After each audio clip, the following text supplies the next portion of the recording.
হিন্দু ভাইদেরকে আমরা সম্মান করি, কিন্তু উগ্রপন্থী যারা তাদেরকে ঘৃণা করি আমি। কিন্তু ওদেরকে আমরা মানুষ মনে করি না, যারা উগ্র, যারা সন্ত্রাসী। কতগুলো মুসলমানের বাড়ি ঘর আপনি ভেঙে দিলেন ভুয়া ধোয়া তুলে, এমনকি আল্লাহর ঘরে পর্যন্ত আপনারা হাত দিয়েছেন।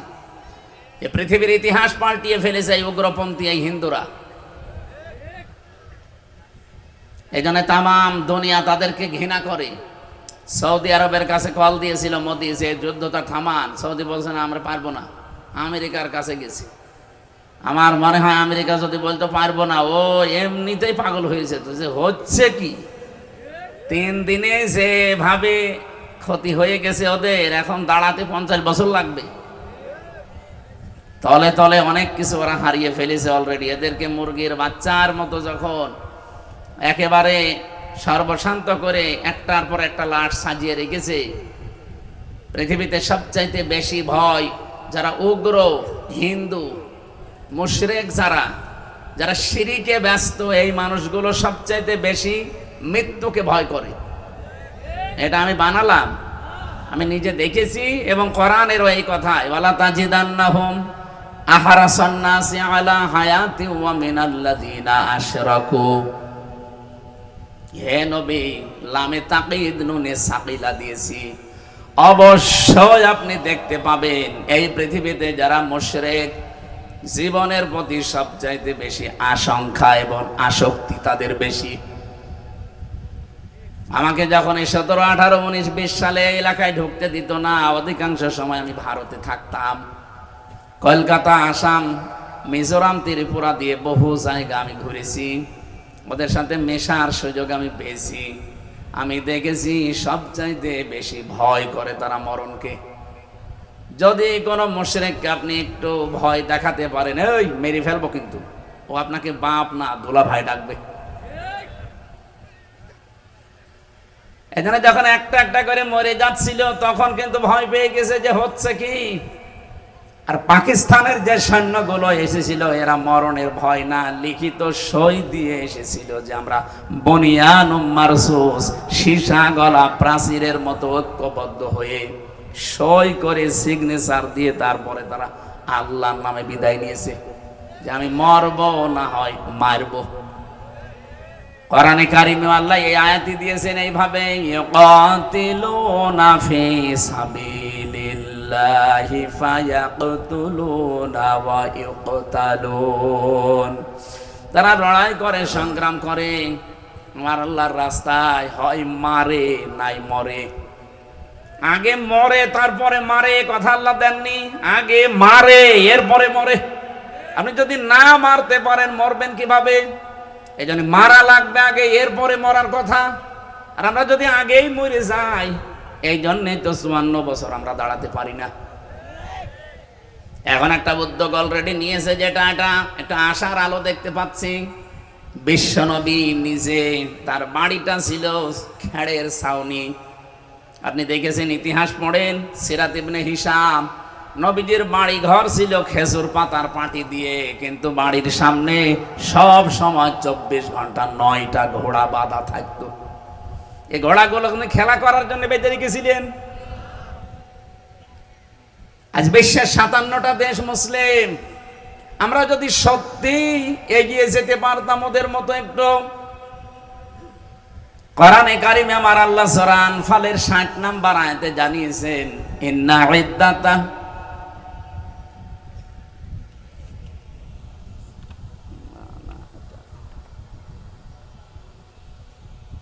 আনফাল না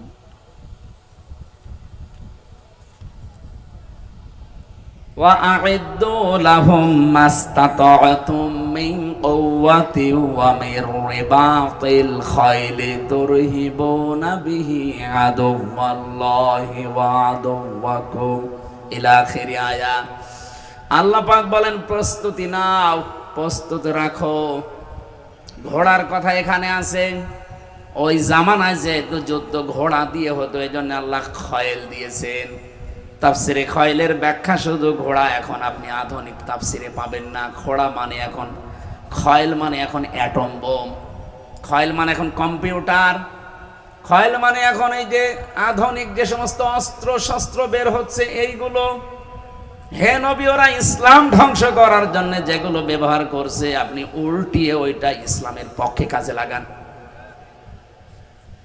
পাকিস্তান যতটুকু শক্তি উপার্জন করেছে, ইরান যতটুকু করেছে, তুরস্ক যতটুকু করেছে, বিশ্বের 57টা মুসলমান দেশ যদি এইভাবে এগিয়ে যেত, এই 54 বছরে আমাদের প্রতিবেশী নামে কলঙ্ক এরা আমাদেরকে দাবিয়ে রাখতে পারতো না।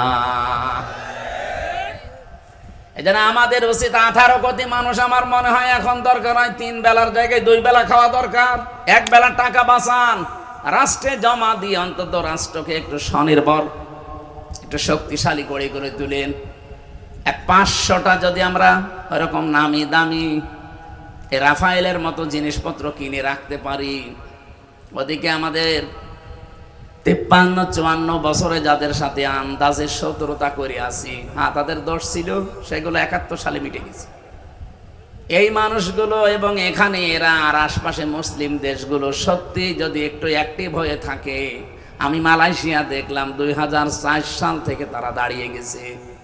সিঙ্গাপুরে যারা আছে, একটা জোলা এলাকা, মাছ ধরে খায়, চারিদিকে সাগর, অথচ দেশটা দাঁড়িয়ে গেছে। আমরা 54 বছরে দাঁড়াতে পারি না, ওরা মাত্র 2004 সাল থেকে 25-21 বছরে দাঁড়িয়ে গেল। আজ বিশ্বের ভেতরে 10টা দেশ যদি কেউ গণনা করে, সিঙ্গাপুরকে 10 নম্বরে রাখা লাগবে। উন্নত বিশ্বের সাথে তাল মিলিয়ে মালয়েশিয়া দাঁড়িয়ে যায়, থাইল্যান্ড দাঁড়িয়ে যায়, আমরা কোথায় আছি? আমি যে কথা আপনাদেরকে বোঝাতে চাই এখান থেকে, হে বাংলার মুসলমানেরা, আল্লাহ পাক আমাদেরকে কোরআনে কারীম যেহেতু শুধু প্রচারের জন্য, শুধু পড়ার জন্য দেয়নি, এটা দাঁড় করানোর জন্যও দিয়েছেন, কায়েম করানোর জন্য, বিজয় করার জন্য। নবীজি আয়াতের পক্ষে একটা হাদিস বলছিলেন, মান ক্বারাআল কুরআনা, যে ব্যক্তি কোরআন শরীফ পড়ে। এটা আমি 3টা শব্দ নিয়ে কিন্তু আরম্ভ করেছি, শুধু কোরআন পড়লে না, পড়ার পরে আপনাকে এটা প্রচারে এগিয়ে আসা লাগবে। প্রচার মানে প্রসার করবেন, প্রচার করবেন, শিক্ষা দেবেন।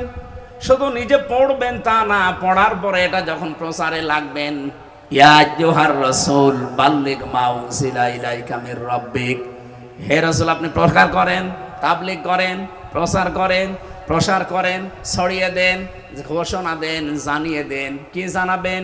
মা উনজিলা ইলাইকা মির রাব্বিক, যেটা আপনার রব আপনার প্রতি নাজিল করেছে, তার নাম কি? বলেন। সুতরাং কোরআনের প্রথম হচ্ছে ইকরা বিইসমি রাব্বিকাল্লাযী খালাক, পড়ো আগে, পড়ার পরেই দ্বিতীয় এটা প্রচার করো। 3 নম্বরে কোরআন শুধু প্রচার করলেই হয় না, নবী যে জন্য পড়ার পরের শব্দ দিয়েছেন, মান ক্বারাআল কুরআনা ফাস্তাযহারাহু, এখানে মাঝখানে ফা আছে, এর পরের শব্দ হচ্ছে এজহার।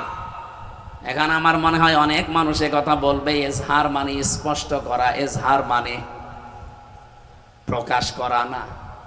এজহারের আধুনিক অর্থগুলো আপনি দেখবেন তাফসিরে, এবং এই যে আধুনিক যারা ডিকশনারি লেখে, আরবিতে আধুনিক ডিকশনারিগুলো, আমি বাইরের দেশগুলো থেকে এখন গিয়েছি, আমাদের এই দেশের সাথে আমি মিল পাইনি।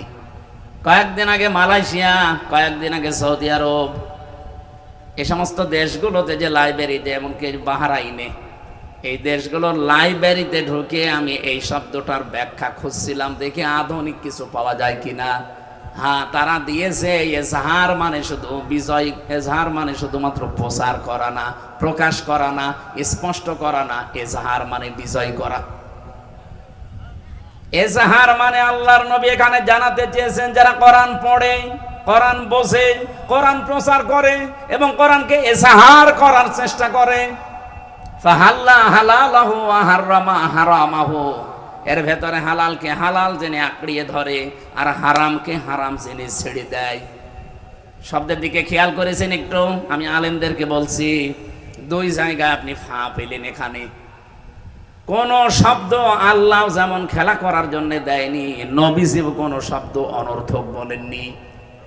মান করাল কোরআন দেওয়ার পরে ফাস্তা সাহারহ না দিয়ে এসাহার শব্দ দিয়ে আল্লাহর নবী কথা বলতে পারতেন।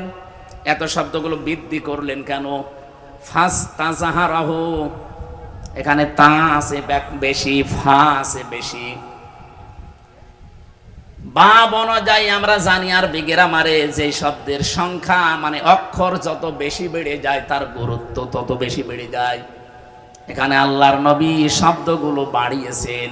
ফাস্তা সাহারাহু, ফা শব্দের 19টা অর্থে ব্যবহার হয়, আমরা পেয়েছি বালাগাত মান থেকে। যারা বালাগাত মানতেক পড়ে বসে বোঝায় দেখবেন ফা 19টার ভেতরে 13 নাম্বার কায়দায় লেখা আছে। বালাগাত মানতেকের 22 নাম্বার পৃষ্ঠা, চ্যাপ্টার 22 নাম্বার পৃষ্ঠায় দেখেন 13 নাম্বার কায়দা। আমি যা পড়ি কোট করে রাখি। 13 নাম্বার কায়দায় লিখেছে এই পৃথিবীর ময়দানে যে শব্দ আপনি বলতে চান আগে পরে, আগেরটা বলার পরে যদি মাঝখানে ফা জুড়ে দেন তাহলে আগেরটা যেটা বললেন ওর ব্যাখ্যা ফা দিয়ে যদি জানাতে চান মাস্ট বি, ওটা ঘটবে। মান করাল কোরআন দেওয়ার পরে নবীজি থেমে যেতে পারতেন। যে ব্যক্তি কোরআন পড়ে, হ্যাঁ কোরআন পড়লেই তো সওয়াব হয়, এক একটা অক্ষরে 10টা নেকি, নবীজি ফজিলের কথা বলতে পারতেন। কেন নবীজি কথা বাদ দিয়ে হঠাৎ আলোচনার ধরনই পাল্টিয়ে ফেললেন? যে ব্যক্তি কোরআন পড়ে, পড়ার পরেই তিনি বললেন ফাস্তা সাহারাহু, এবং একে এজহার করার চেষ্টা করে।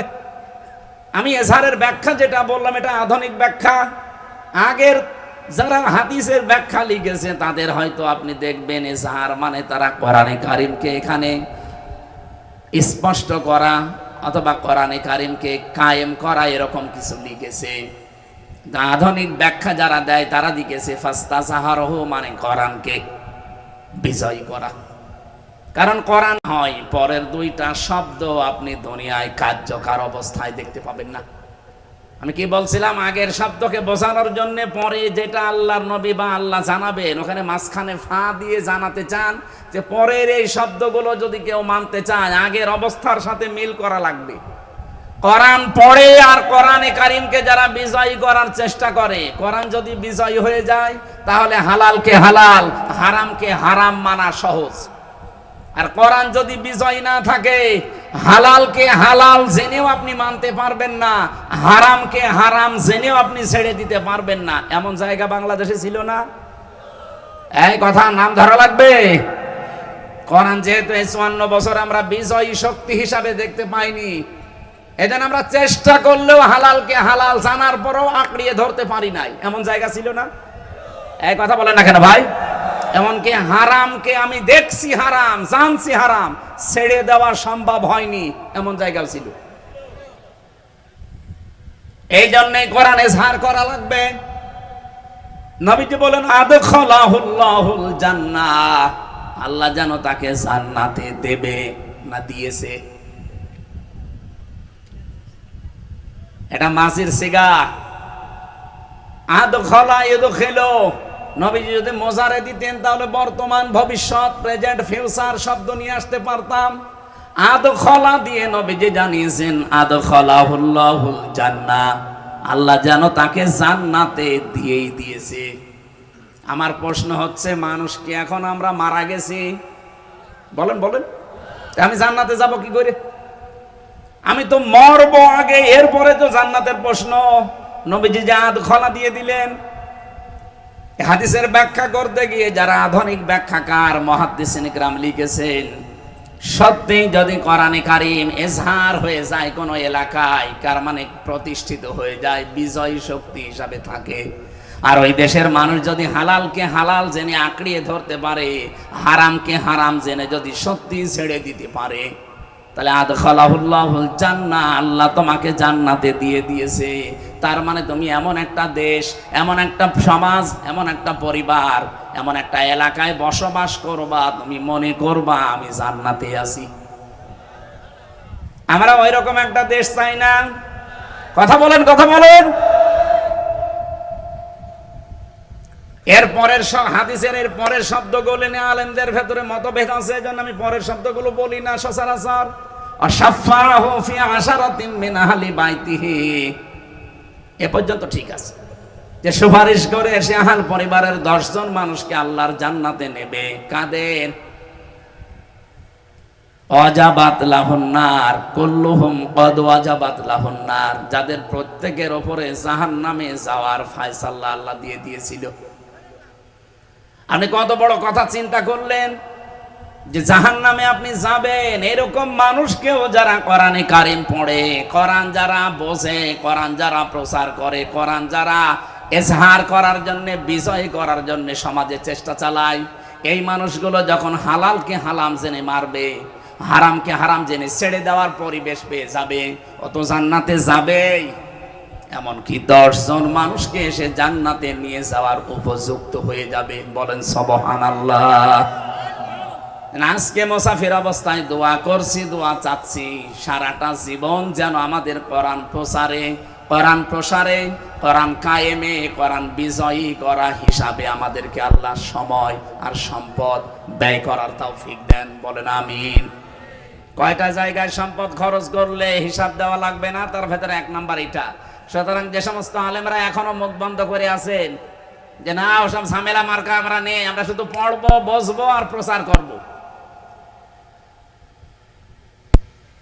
আজকে মাওলানা ফরিদউদ্দিন মাসুদের মূল্য নেই। মানুষ তার নাম শুনলেই কি আলিয়া, কি কওমি, কি এই দেশের মানুষ ঘৃণা করে কেন?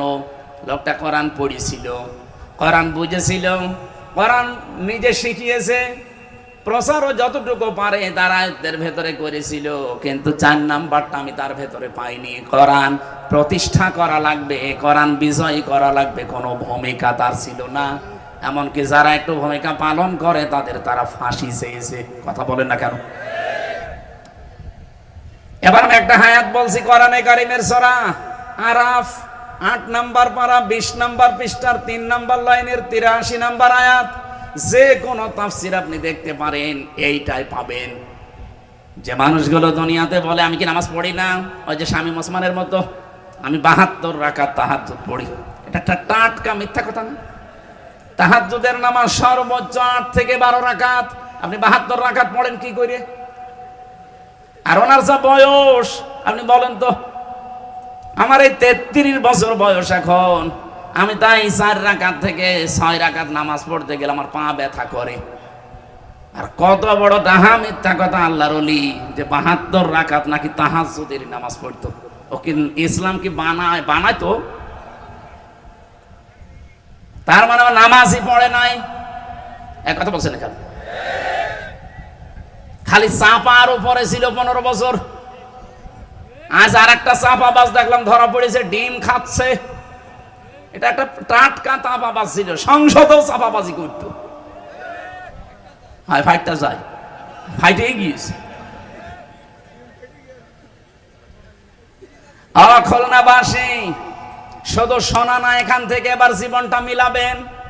আসরের নামাজের সময় 2 জন ফেরেশতাকে আমার আল্লাহ পাঠিয়ে দিলেন হযরতে লূত নবী আলাইহিস সালামের কাছে। ভালো করে শুনবেন। 2 জন ফেরেশতা এসে ডাক দিয়ে বলে, আল্লাহর নবী লূত, আমরা এখানে আল্লাহর গজব নাজিল করব, আপনার আত্মীয় স্বজন যা আছে, উম্মত যা আছে তাদেরকে নিয়ে আপনি চলে যান। মাগরিবের সময় এখানে গজব নাজিল হবে, কিন্তু সাবধান, ফানজাইনাহু ওয়া আহলাহু ইল্লা মারাতাহু কানাত মিনাল গাবিরিন। আপনি নিয়ে যান আপনার উম্মতদেরকে, আপনার আত্মীয় স্বজন যারা আছে, কিন্তু সাবধান আপনার স্ত্রীকে নেবেন না। প্রশ্ন আসতে পারে, লূত নবীর স্ত্রীর চরিত্র খারাপ ছিল? জবাব দিলেন না? না না, এই পৃথিবীতে কোন নবীর স্ত্রীর চরিত্র খারাপ ছিল না, কারণ কোন হারাম রক্তের ভেতরে আল্লাহ নবীদের রক্ত প্রবেশ করার নাই। পৃথিবীর প্রতিটি নবী ছিল নেতা, তারা শুধু এলাকার জন্য নেতা ছিলেন। আর আমাদের নবী মুহাম্মদ রাসূলুল্লাহকে আমার আল্লাহ বানিয়েছেন বিশ্ব নেতা। এই জন্য আল্লাহ ডাকও দিয়েছেন ইয়াসিন, হে নেতা। সুবহানাল্লাহ বলতে পারেন না? খুলনাবাসী, এখান থেকে আমি একটা শিক্ষা নিয়ে এসেছি তাফসীরের ভাষায়। নবীদেরকে আমার আল্লাহ যেহেতু নেতৃত্বের গুণাবলী দিয়েছিলেন, তারা নেতা ছিল। এই জন্য নেতা যে পেট থেকে আসবে ওই পেটটা ভালো রাখা দরকার। এই জন্য কোনো হারাম রক্তের ভেতরে আল্লাহ নবীদের রক্ত প্রবেশ করার নাই। আর আমরা এমন এমন নেতা দেখি যাদের রক্তই ঠিক নেই। এই বাংলাদেশে পাবেন না আপনি? তাদের মা এক ধর্মের, বাবা এক ধর্মের,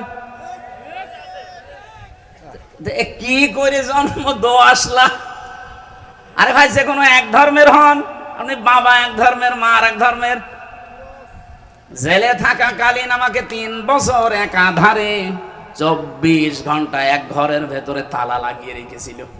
সিসি ক্যামেরা দিয়ে আমার কাছে কেউ আসতো না ভয়ে, বিশেষ করে আমার আর মামুনুল হকের কাছে। আসলে ওরা রিপোর্ট করতো উপরে যে এদের সাথে গোপনে ষড়যন্ত্র করছে কেউ। কারারক্ষীরা আসতো, তাও দূর থেকে সালাম দিত ইশারা দিয়ে, কারণ ক্যামেরায় আবার দেখা যায়। ওখান থেকে একদিন বললাম এক কারারক্ষীকে যে ভাই, সব সময় বন্দি করে রাখেন, কথাও তো বলতে দেন নাই 3 বছর, কারো সাথে কথাও বলতে দেয়নি। তা আপনি একটা বই নিয়ে আসেন, একটু পড়ি, সব সময় বসে থাকতে ভালো লাগে না? একটা কাজ দেন, জ্বালানা দিয়ে দরজা দিয়ে তো দেখা যায় কত মানুষ ওই যে কোপাকুপি করছে, জমিন কোপায়, বিভিন্ন রকমের জিনিস লাগায়। তাই আমার একটু কাজ দেন, অন্তত তোমার একটু ভালো লাগবে। না একটা বই নিয়ে এসে দেন। আল্লাহ ওই দিন থেকে বই নিয়ে এসেছে বঙ্গবন্ধুর আত্মজীবনী। ছাতা পড়ি করবো না, হুজুরের ভেতরে জিনিস আছে। এদের সময় যেহেতু কাটে না, সারাদিন সারা রাত ওইটা একই পড়তাম, পুরাটা কয়েকবার শেষ করলাম। বললাম ভাই আর একটা বই নিয়ে আসেন। বই নিয়ে এসেছে বঙ্গবন্ধুর ছেলেবেলা। ও, শুধু ওই বঙ্গবন্ধু, আর কোনো বই নেই।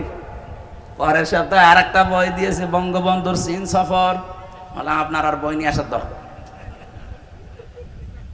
ওই যে পাশের সেল আছে, হিমেল বিল্ডিং এ থাকে এটিএম আজহারুল ইসলাম, ওনারা যে বলবেন হামজা বই চেয়েছে, দেখবেন বই কারে বলে দেবে। আল্লাহর বান্দা 2টা বই পাঠিয়েছিল, আল্লাহর ইশারা মনে হয় 2টাই তাফসীর, তাফহিমুল কোরআন আর ফি জিলালিল কোরআন। ওখান থেকে যেগুলো নোট করেছিলাম হালকা হালকা, ওইগুলো আজকে কিছু বলবো, থাকবেন না আপনারা? তো ওখানে যে পড়েছিলাম ওনার জীবনী, আত্মজীবনীর ভেতরে বঙ্গবন্ধুর ছেলেবেলা। আর একটা বই আমি বাইরে এসে কিছুদিন আগে পড়লাম, আমার ফাঁসি চাই। আমার মনে হয় এই বইটা বাংলাদেশে সবার একবার করে পড়া দরকার। কথা বলছেন না কেন? কত মিথ্যা যে আমরা জানি, আর সত্য কি কিছুটা হলো আমার ফাঁসি চাই। মতিয়ার রহমান রেন্টো সাহেবের লেখা, এটা পড়লে আপনি কিছুটা আঁচ করতে পারবেন। এখানে আমি পড়ে দেখেছি যাদেরকে আমরা বিশ্ব নেতা বলে চালাতে চাই, এই মানুষগুলোর বাবা এক ধর্মের, মা আর এক ধর্মের। অথচ কোন নবীর রক্তকে আল্লাহ কোন হারাম রক্তের ভেতরে প্রবেশ করার নাই। এই জন্য নবীর স্ত্রীর চরিত্র, লূত নবী ভালো ছিল, তার চরিত্র খারাপ না, সে চরিত্রহীনাও ছিল না, কিন্তু তলে তলে সে চরিত্রহীন মানুষদেরকে সাপোর্ট করত। আল্লাহ পাকে এই জন্য ইল্লাম রাতাহ দিয়েছেন যে তোমার স্ত্রীকে নেওয়া যাবে না। প্রশ্ন আসলো যে কেন? আমার স্ত্রী তো ভালো, সে চরিত্রহীনা না, সে চরিত্র খারাপও তার না, কিন্তু চরিত্রহীনদেরকে সাপোর্ট করার কারণে আল্লাহ তাকেও ধ্বংস করে দিলেন। অখলনাবাসী বিবেকের কাছে প্রশ্ন করেন, অনেকেই বলে হুজুর আমি ভালো তো, আমার ব্যবসা হালাল, আমার বউ পর্দায় থাকে, আমি 5 ওয়াক্তের জায়গায় তাহাজ্জুদ মিলে 6 ওয়াক্ত নামাজ পড়ি, আমি হজ করে এসেছি, এটা আমিও জানি। কিন্তু বহু মানুষ এরকম আছে, তারা তলে তলে চরিত্রহীন মানুষদেরকে সাপোর্ট করে। এ খুলনায় নেই? বলেন,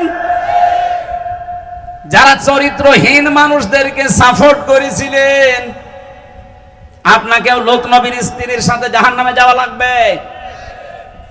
নাই তো ওই মহিলার দোষ কি ছিল?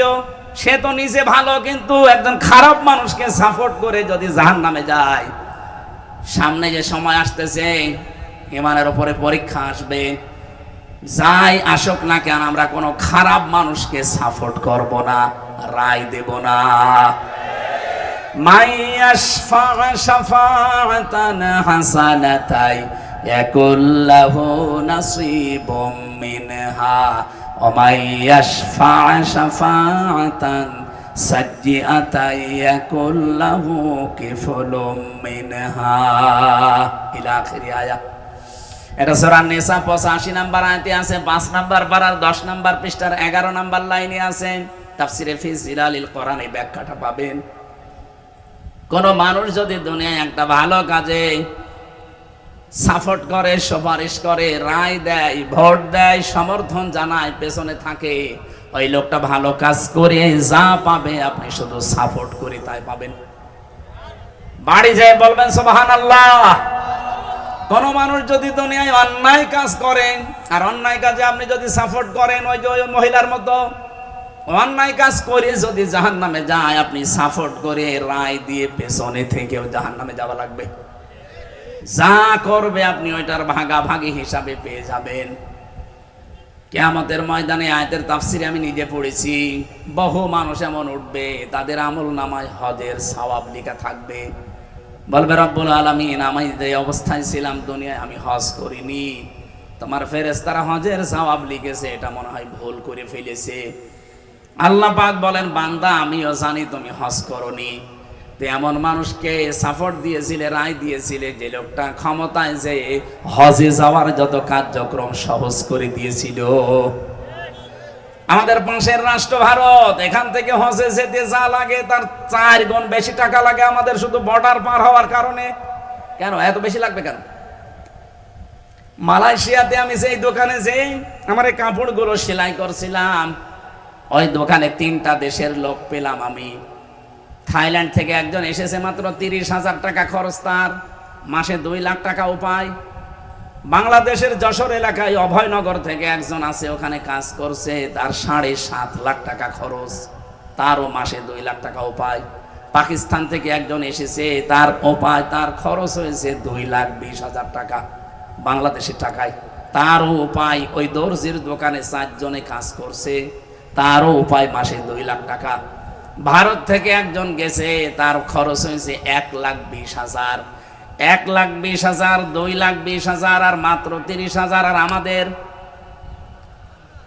বলেন 7.5 লাখ, অথচ 4 জনের উপায় কিন্তু 2 লাখ করে প্রতি মাসে মাসে। আপনি হিসাব করে বলেন তো, এটা বৈষম্য না? এক কথা বলেন না কেন? কত বড় বৈষম্য! আমি 7.5 লাখ টাকা খরচ করে আমার উপায় মাসে 2 লাখ, আর ওই লোকটা মাত্র 30,000 টাকা খরচ করে ওর মাসে 2 লাখ। কেউ 1,20,000 টাকা খরচ করে দাদাদের দেশ থেকে গিয়েছে, তারও 2 লাখ। পাকিস্তান থেকে 2,20,000 আসে, তারও 2 লাখ। ওনারে বললাম যে ভাই এত ডিফারেন্স কেন খরচ? অথচ বাংলাদেশ, আমরা ভারতের আর আমরা তো পাশাপাশি। কলকাতা থেকে একজন যদি যায় আর এই যশোর থেকে খুলনা থেকে একজন যদি যায়, রাস্তা প্রায় সমান সমান, মালয়েশিয়ার সমান না?